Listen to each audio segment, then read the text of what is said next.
kids, I hope you will be fine.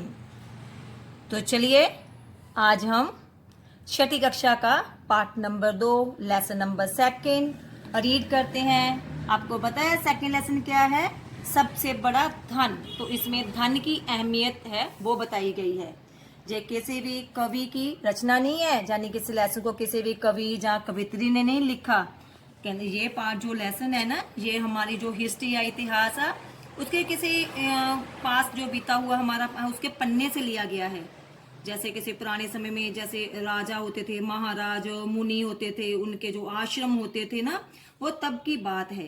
तो आज कल सभी जो है लोग रुपये पैसे या प्रॉपर्टी को सबसे बड़ा धन मानते हैं। आपको पता है इस लेसन में धन का मतलब क्या समझाया गया है?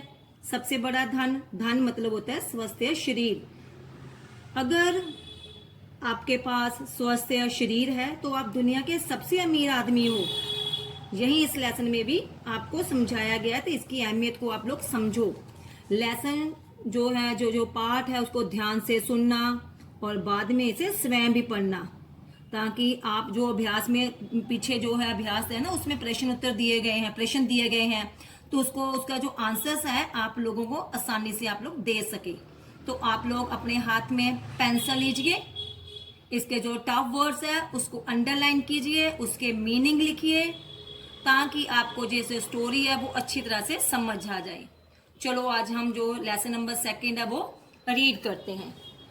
लेसन नंबर 2 सबसे बड़ा धन, पेज नंबर 16। बहुत समय पहले की बात है कि मुक्तसर, आश्रम का नाम क्या है? मुक्तसर में कपिल मुनि रहते थे। एक दिन उस मुनि के पास एक गरीब, जिसके पास कोई प्रॉपर्टी, कोई रुपया पैसा नहीं था, आदमी आया। उस आदमी का नाम मालूम है आपको क्या था? राहुल। उस पर्सन का नाम राहुल था। कपिल मुनि ने उसे आने का कारण पूछा कि तुम मेरे पास क्यों आए हो? वह कहने लगा, यानी कि राहुल जो वो कहने लगा, बाबा जी कोई ऐसा उपाय, देखो उपाय के नीचे अंडरलाइन कीजिए, इसका मीनिंग है तरीका। कोई ऐसा तरीका, कोई ऐसा उपाय बताओ कि मेरे पास भी बहुत धन हो जाए। उसने धन किसको समझा? रुपये पैसे को। अथवा कोई ऐसा मंत्र ही सिखा दो कि जिससे मैं इतना धन, इतना रुपये पैसे कमा लूं कि जीवन भर, पूरा जो जीवन है, जीवन में मुझे कमी ना रहे और मैं आराम से बैठकर खा सकूं, यानी कि मुझे कोई काम ना करना पड़े और मैं बैठकर आराम से उसे जो भी रुपये पैसे उसे अपना जीवन बसर जो कर सकूं। कपिल मुनि ने थोड़ी देर तक सोचा, फिर राहुल से पूछा, अच्छा पहले जय बताओ कि क्या तुम्हारे पास बिल्कुल भी धन नहीं है? देखो बिल्कुल भी, इसको अंडरलाइन करके लिखिए, थोड़ा सा भी। जिसको आप कहते हैं कि आपके पास थोड़ा तो धन होगा, कहना आपके पास थोड़ा सा भी धन नहीं है। तो राहुल ने गिड़गिड़ाते जाने की, उसे जैसे हाथ जोड़कर हम लोग मिन्नती करते हैं, मिन्नते करते हैं ना, ऐसे करता हुआ कहा, कहना नहीं महाराज। महाराज उसने किसको कहा? मुनिराज को। तो एक पैसा भी नहीं है। कपिल मुनि ने फिर पूछा, कोई मकान, कोई खेत, कुछ तो होगा? राहुल ने दुखी होकर कहा, कुछ भी नहीं है। वो भी कहने लगा कि मेरे पास कुछ भी नहीं है। कपिल मुनि बोले, अच्छा यदि तू अपनी दोनों आंखें मीन्स आईज जो है तुम मुझे दे दो तो मैं तुम्हें 1 लाख रुपया दूंगा। कपिल मुनि ने कहा कि तुम मुझे आईज दे दो तो उसके बदले में मैं तुझे 1 लाख रुपया दूंगा। राहुल ने जो है कुछ देर सोचा और बोला, कहना मैं देखूंगा कैसे? नहीं, आंखें तो मैं नहीं दे सकता। क्यों नहीं आंखें दे सकता? अगर उसने उसको आंखें दे दी तो वो अंधा हो जाएगा, अंधा हो गया तो फिर संसार को देखेगा कैसे? तो मुनि फिर बोले, अच्छा तो दोनों हाथ दे दो। फिर मुनि ने पूछा कि अगर आंखें नहीं देनी है तो मुझे अपने दोनों जो हाथ है वो हैंड्स वो मुझे दे दो। राहुल फिर सोच में पड़ गया, बोला फिर मैं काम कैसे करूंगा? क्योंकि ना मैंने आपको आंखें दे दो, अंधा हो जाऊंगा, संसार को कैसे देखोगे? अगर मैंने आपको हाथ दे दिए तो हाथों से काम कैसे करूंगा? फिर हाथ देकर तो मैं कुछ भी नहीं कर सकता, यानी कि वो खाना नहीं भी खाएगा, कोई काम नहीं कर सकेगा। जय नहीं हो सकता। मुनि ने कहा अगर तू अपने दोनों पैर दे सकते हो तो मुझे 2 लाख में 2 लाख रुपये दूंगा। अगर तुम मुझे अपने जो फुट है, जो पैर है, पाँव है, वो मुझे दे दो तो मैं तुम्हें उसके बदले में क्या दूंगा, 2 लाख रुपये दूंगा। राहुल बहुत घबरा गया और कहने लगा पैरों के बिना तो मैं चल फिर नहीं सकता। तो ठीक है ना, अगर मैंने पैर दे दिया तो फिर भी क्या हुआ, जो अपाहिज हो जाता है ना, जैसे हम हमारे शरीर का एक भी अंग कट जाता है तो शरीर जो अपाहिज हो जाता है तो उसके बिना हम उसका कोई काम भी नहीं कर सकते। तो ऐसे उसने भी सोचा कि अगर मैं पैर दे दूंगा तो मैं चल फिर भी नहीं सकूंगा, कहना और ना ही कहीं आ सकूंगा और कहीं जा भी नहीं सकूंगा, इसलिए कहना मैं पैर तो बिल्कुल भी नहीं दे सकता आपको। तो कपिल मुनि को गुस्सा आ गया। वह बोले सोच लो, तुम्हें धन चाहिए और मैं तुम्हें धन देना चाहता हूं कि तुम्हें धन चाहिए, मैं तुम्हें तुम्हारे शरीर के पार्ट्स के बदले में तुम्हें धन देना चाहता हूं, परंतु जब तू कुछ देगा तभी तो मैं बदले में तुझे धन मिलेगा। क्या है कि जब तू मुझे कुछ ना कुछ तो देगा मुझे, उसके बदले मैं तुझे धन दे दूंगा।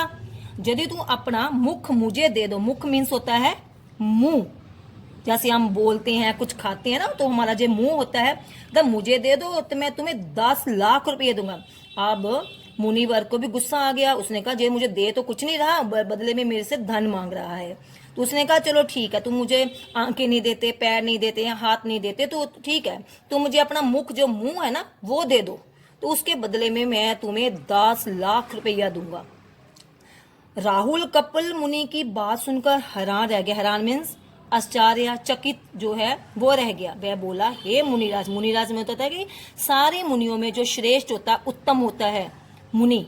यदि मैं जो अपना मुख ही आपको दे दूंगा, मुख मीन्स जो मुंह है मैं आपको दे दूंगा, तो फिर मैं कैसे खाऊंगा, कैसे पीऊंगा? खाए पिए बिना तो आदमी जीवित, जिंदा, इसको अंडरलाइन कीजिए, जिंदा कैसे रहूंगा? ना ही किसी से बात कर सकूंगा। आप भी लोग जानते हो ना कि जब हमारे पास मुख नहीं होगा तो हम क्या करेंगे, कुछ भी नहीं कर सकते मुख के बिना। ना पानी अंदर जाएगा, ना खाना पीना जाएगा, ना हम किसी को अपनी प्रॉब्लम बता सकते हैं। तो ऐसे उसने भी सोचा और कहता कि आप बताएं। फिर धनवान, धनवान द अंडरलाइन कीजिए, इसका मतलब होता है अमीर। तो बनने का क्या लाभ, मेरे पास मुख ही नहीं है, कुछ खाऊंगा नहीं, पीऊंगा नहीं, तो मैं जीवित भी कैसे रह सकता है? तो फिर मैं आपको अमीर बनने का मेरा कोई फायदा ही नहीं है, कोई लाभ ही नहीं है। आप तो कपिल मुनि बहुत जो है तंग आ गए।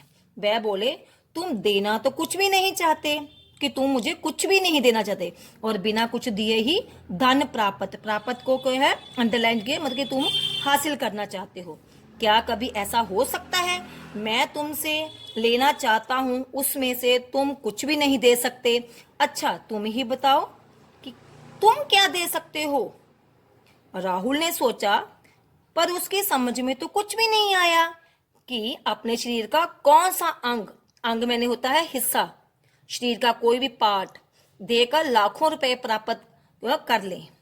ठीक है ना। राहुल ने सोचा कि पर उसकी समझ में कुछ नहीं आया। फिर भी उन्होंने अपने कहा कि अपने शरीर का कौन सा मैं ऐसा अंग ऋषि मुनि को दे दूं जिसे मैं लाखों रुपए प्राप्त कर सकता हूं। मैं कुछ भी नहीं बोला। फिर कपिल मुनि ने फिर पूछा, क्या तुम केवल अपनी जीभ मुझे दे सकते हो?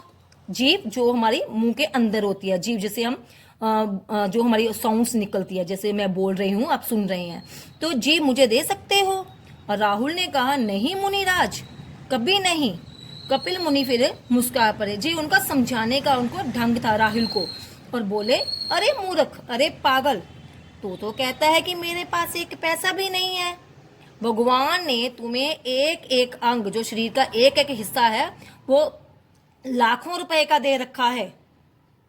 स्वस्थ अंडरलाइन कीजिए, इसका मतलब होता है तंदुरुस्त। तंदुरुस्त जो स्वस्थ शरीर ही सबसे बड़ा धन है। इससे कहना जो तुम्हारा शरीर है तुम इससे मेहनत करो और कमाकर खाओ, इससे ही तुम्हें जीवन भर पूरे जीवन में सुख मिलेगा। राहुल ऋषि मुनि की जो बात है वो समझ गया और उसने मेहनत जो है वो करनी शुरू कर दी। देखते ही देखते वह अमीर बन गया। थैंक्स।